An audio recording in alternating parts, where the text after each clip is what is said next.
Hello, Tariq Samar Tariq Ade here. Already, Judge. Torshio Feaster, Assistant Public Defender, on behalf of Mr. Day. He's there. Can you turn on your camera, sir? I don't have any contract with a public defender's office. You what? I don't have any contract with the public defender's office representing me. You don't have a contract with them? Correct. Yes, Judge. I reached out to Mr. Day to try to help pre-try this case. It's going to be a Bellinger's thing? I think so, Judge. Okay, go for it. My understanding is that he had enough counsel that he's going to have, I believe, on his file. And I wish him good luck if that's the case, but I don't see another attorney here.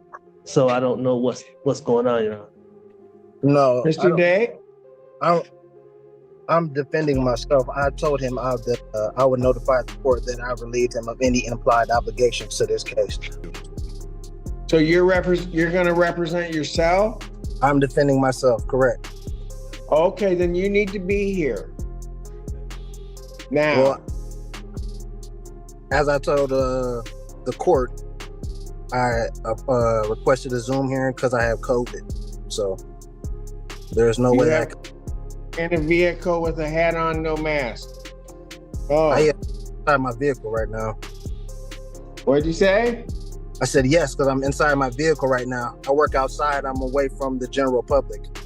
Did you go to the hospital regarding the COVID diagnosis? Excuse me? Have you been to the doctor regarding the COVID diagnosis? It's against my religion. Okay, so here's what you're going to do.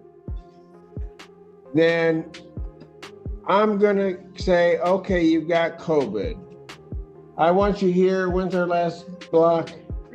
3 o'clock today. Wear a mask if you're going to represent yourself.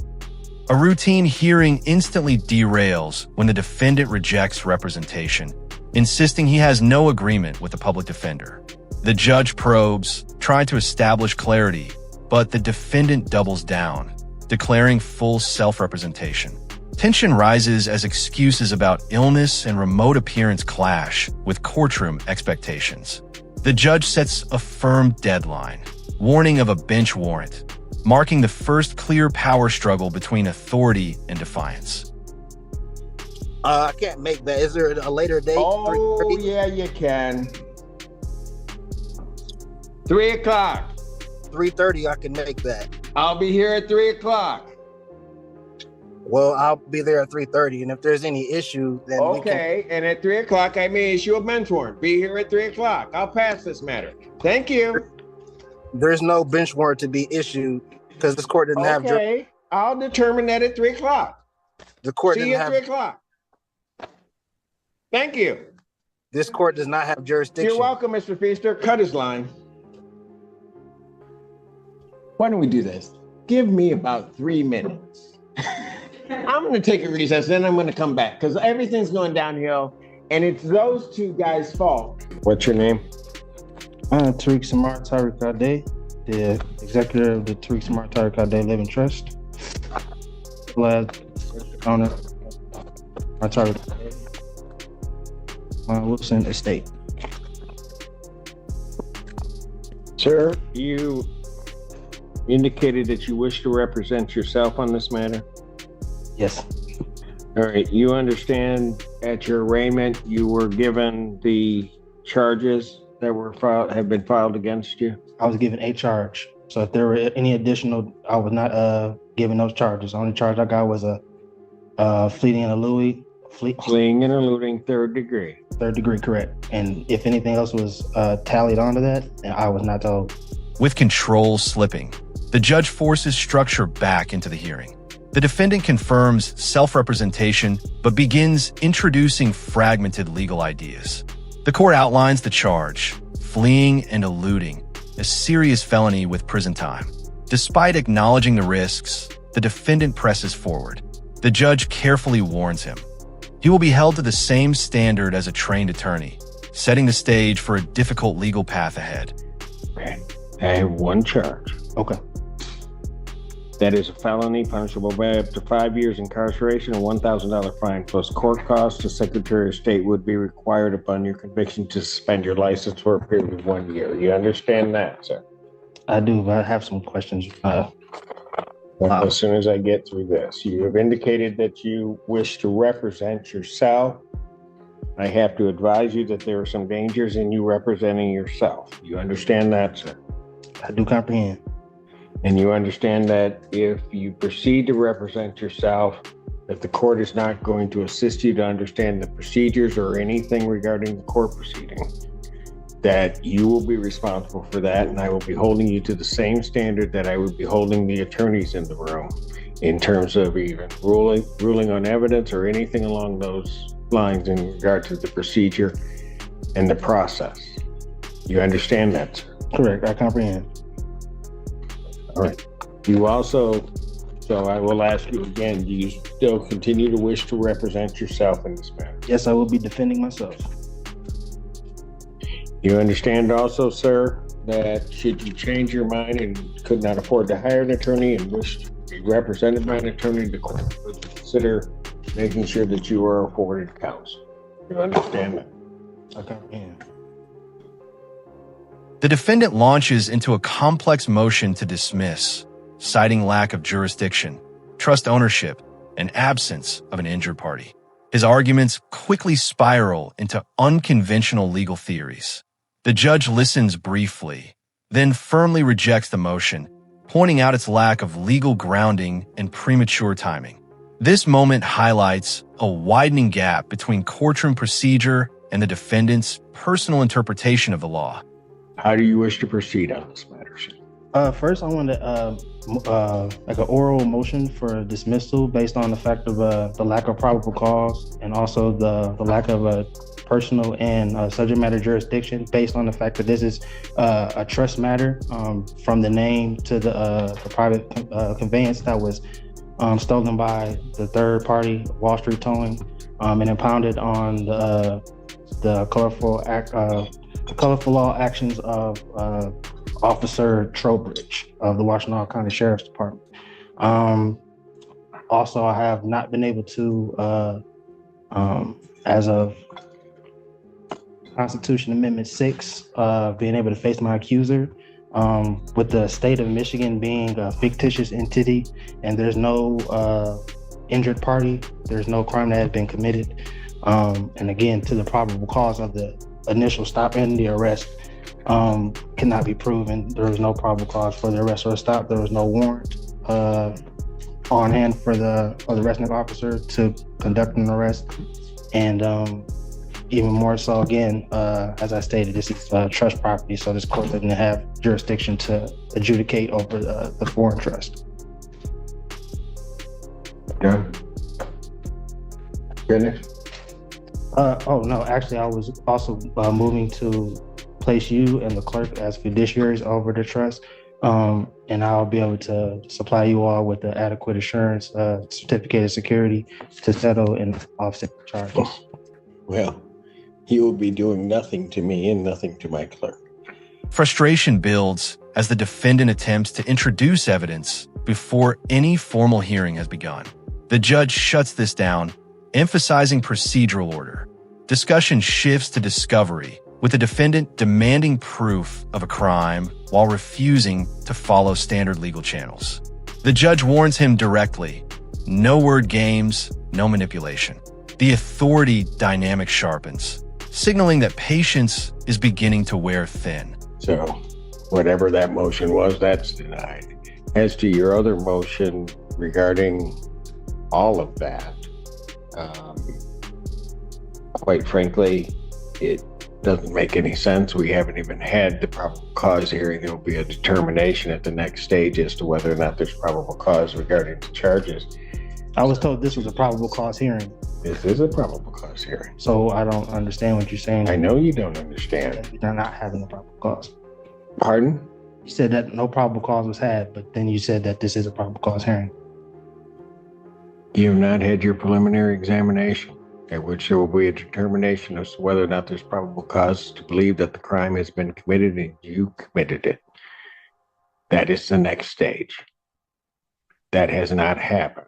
So to the extent that your motion is even valid, which I do not believe that it is, and certainly you may raise it at a later date, but to the extent that it's valid, at least at this point, your motion is premature, and therefore your motion is denied. Anything else? Well, lastly, I want to also put on the record, I wasn't able to provide all my exhibits based on, as I told you, I was. You weren't able to do what? Provide my exhibits To whom? to the court to help for my defense, the evidences. The defendant pivots to jurisdiction again, now invoking constitutional clauses and trust law to challenge the court's authority. His explanation becomes increasingly scattered. The judge cuts indecisively, calling the arguments incorrect and instructing him to submit them in writing. The tone shifts here, less tolerance, more control, as the court begins formally steering the case back onto a procedural track. You haven't had a hearing yet. I comprehend it. I'm just saying that I usually have my documents precede me before any hearings take place, and I wasn't able to because I was under the weather. That was my point.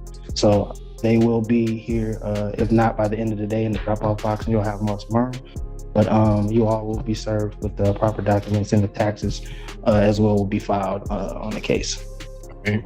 Anything else? No, not at this time. All right. So how would you like to proceed next on this? Entering a plea of demurrer. Okay, you've already done that.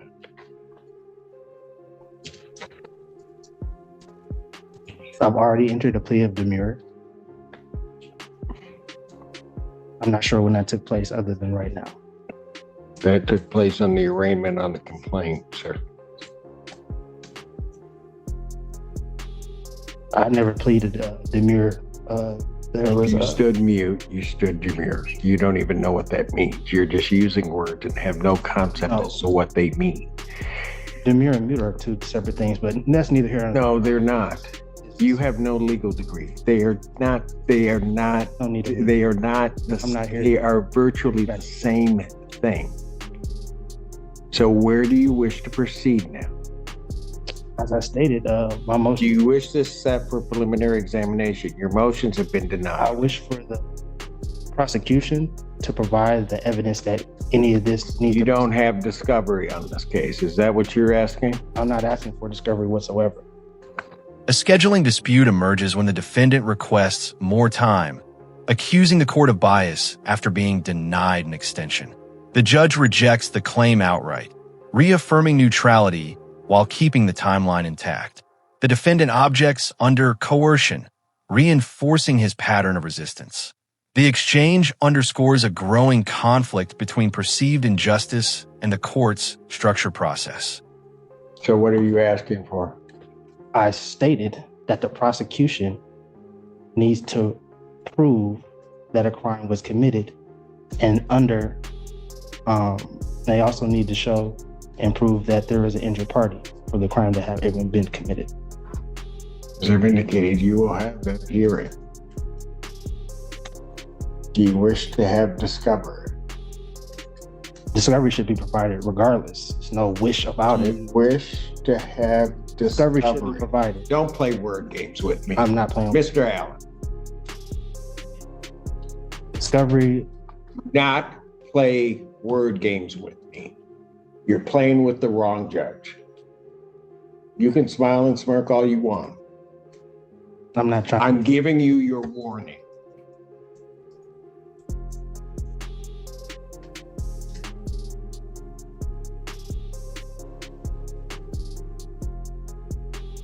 I will ask you again.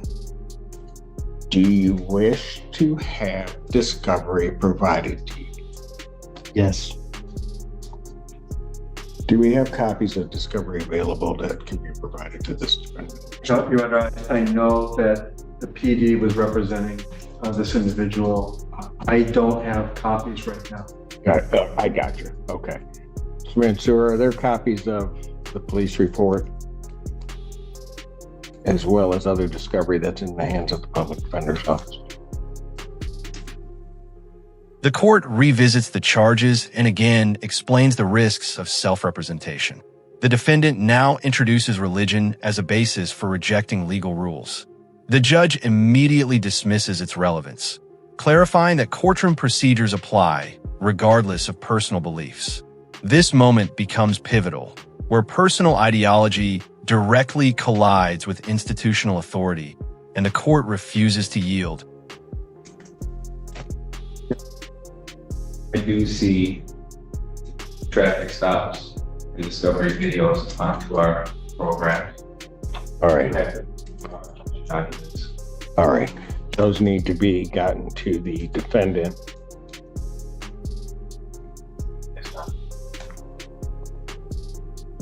How soon can those be gotten to the defendant? I can get those in hopefully by tomorrow around. You have an address for him to send those to him? Yes, I do. I can confirm it with him too. All right. What do you have as the address? Do you have a an address on, is it Share? I do, Your Honor. Okay. 11411. Okay, gotcha. All right, you'll make sure that that is sent to him. You also have an email address so that all things can be emailed to him also. I do, Your Honor. All right. Very good. Sir, did you wish to then have another PCC, or did you wish to proceed immediately to preliminary examination? I would like to first have a jurisdiction hearing, What kind of jurisdiction here? personal and subject matter. Okay. Go ahead and raise it because I can deal with it right now. What's the personal jurisdiction? This court, as well as the state, lacks personal jurisdiction. I'm simply here under threatened arrest or coercion of you, saying that you would hope put out a bench warrant for my arrest. The subject matter, in regards to the name as well as the vessel that was used, is again under it was. The defendant escalates further, invoking international declarations and indigenous rights. The judge cuts him off, stating clearly that none of it applies to this court. As confusion deepens, the judge begins questioning the defendant's comprehension. The tone shifts from confrontation to concern, signaling a critical turning point in how the court now views the defendant's behavior. Conveyed and is held and protected within the trust. And according to Article 1, Section 10, and Clause 2 of the United States Constitution, there could be no legislative laws that could intercede or to interrupt the functioning of a contract, which the trust is and is properly properly functioning at this time. So with that. All right, so here's what we'll do, because you're rambling again. So what we will do is you will put all of your jurisdictional arguments in writing because you're wrong. So we might as well get it in writing that you're wrong. Because I have subject matter jurisdiction over you, and I have personal jurisdiction over you under the Constitution of the United States and the Constitution of the State of Michigan. So if you want to put your objections to jurisdiction in writing, you may do so, and then I will address those in due course. Awesome. So that would be the next step, and I can get those in today. No, that is not the next step. Either you're going to have another PCC. If you want me to set it for a hearing, I'll set it for a hearing. Yeah, for the jurisdiction. But I have nothing to set a hearing on. You have not filed anything regarding jurisdiction. Okay, so for right now, as of this moment, PCC is fine, and then I will file the proper documents for the jurisdictional hearing. Gotcha.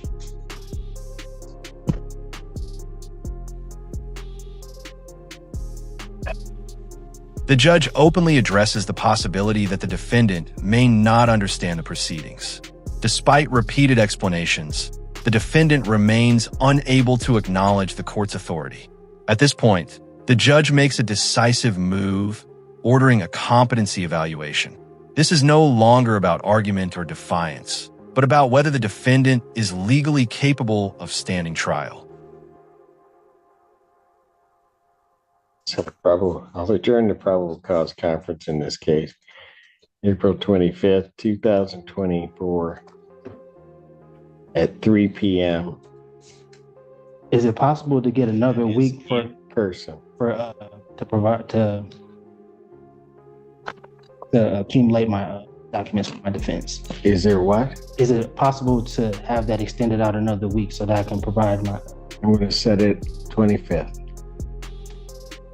I mean, I was on the call. I've heard you give multiple counsels extended times. So what is the bias? I have no bias against you, sir. Well, I'm simply asking for I'm a reasonable setting the date So, of 2 weeks out. You can have your motion together, file your motion. I will be able to address your motion at that time so that we can get this headed to a PC, to a preliminary examination.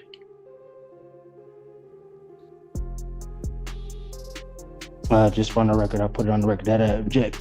But under threat, duress, or coercion, again, Your objection is noted. right, and under threat and duress and coercion,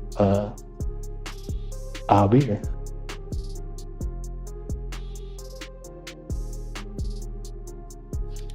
Court does call the case, People versus Tariq Day. Senior assistant prosecutor.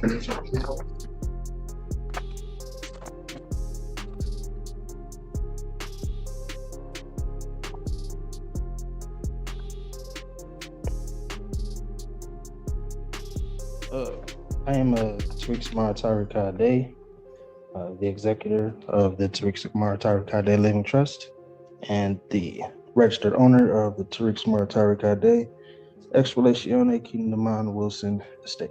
Right. So you are appearing here without an attorney. I do have to advise you that you are charged with the offense of fleeing and eluding in the 3rd degree under the Motor Vehicle Code. That is a felony punishable by up to 5 years incarceration and/or a $1,000 fine plus court costs. Additionally, the Secretary of State could suspend your driving privileges for up to a year. Do you understand that, sir? I comprehend. Do you understand? I comprehend, yes. The hearing concludes with logistics surrounding the competency evaluation and future dates. The defendant continues to frame compliance as coercion, but ultimately agrees to participate. The judge maintains control, ensuring the process moves forward within legal bounds. The moment closes not with resolution, but with a shift, where the focus is no longer the case itself, but the defendant's ability to face it.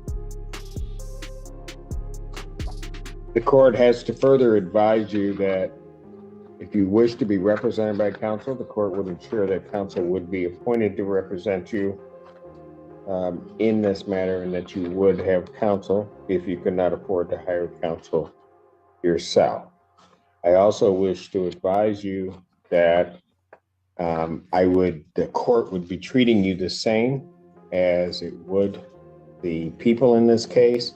There are certain dangers to representing yourself in this matter, in that you will be required to abide by the Michigan court rules, the Michigan rules of evidence, and all of the cases and statutory requirements. You understand that? I do not. You do not. What is it about that you do not understand? It's against my religion to adhere or to assimilate to any statutory. Sir, I'm not asking anything about your religion.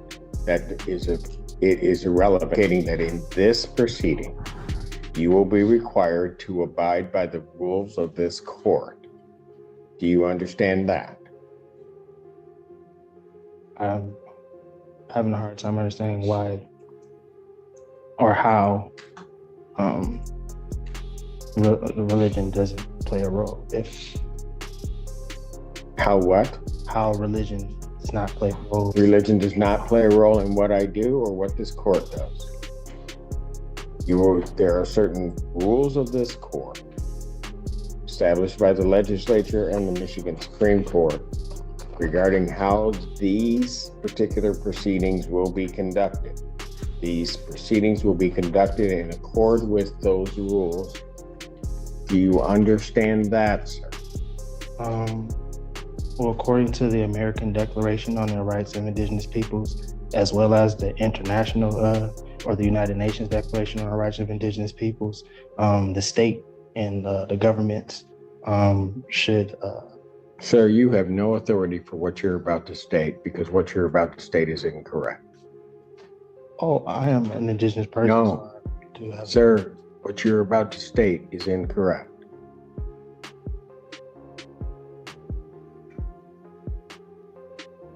Well, If you were on indigenous lands, if that's where you're going, then maybe you might be right. As it stands right now, this proceeding is not on indigenous land. well, that's a matter of perspective, sir. It is, and the only perspective that's going to matter on that is mine. We are not on indigenous lands subject to indigenous or tribal rules. Is there a We're law? subject to the rules of the Michigan Supreme Court as they are promulgated, both in terms of procedure and evidence. Do you understand that that's what's happening, sir? I do not. What is it that you do not understand? I don't understand. Because I'm going to tell you something, sir. If you are unable to establish or understand what I'm saying, and go through this with you again, I have to assume that there may be some reason why you don't understand. This court will take precautions to protect your rights, and I will be sending you for a competency evaluation to make sure that you are competent to stand trial and to stand in these proceedings. Well, I would agree to a competency if the prosecution, as well as the court and the officers, agree to take a That's competency. not the way it works. You don't get to make the rules. I'm not. I'm ordering a competency. I'm not making. Defendant is ordered for a forensic evaluation. I will set a competency hearing this matter for July 25th, 2024. At what time? At 9 a.m. Now, sir, I'm going to ask you this Yes, sir. because it's going to depend on where you may be staying for a period of time. If they send you information as to when you have your forensic interview, Yes, sir. are you going to cooperate and attend that interview? Under threat, duress, and coercion. Yes. Pardon? Under threat, duress, and coercion. Yes. No. Not how it works. I don't. I'm asking you, are you voluntarily going to cooperate? I say yes. I mean, yeah. I mean, is this